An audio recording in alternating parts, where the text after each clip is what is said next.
Nabalitaan niyo na siguro.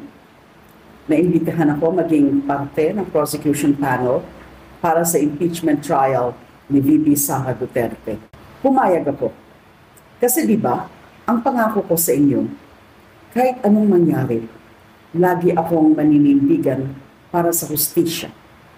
Ipaglalaban ko ang tama at totoo. Pananagutin ko ang nagkasala sa taong bayan. Sa mga darating na araw, mapapansin nyo, all out na naman ang mga troll. Iibahin nila ang topic, sisirain nila ang pangalan ko. Ginawa na nila yun dati.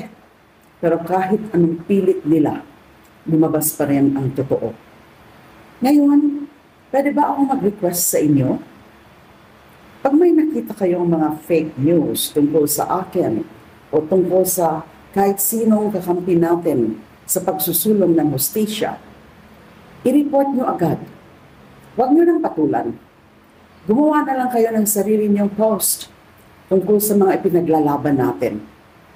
Matuto na tayo sa mga nangyari noon.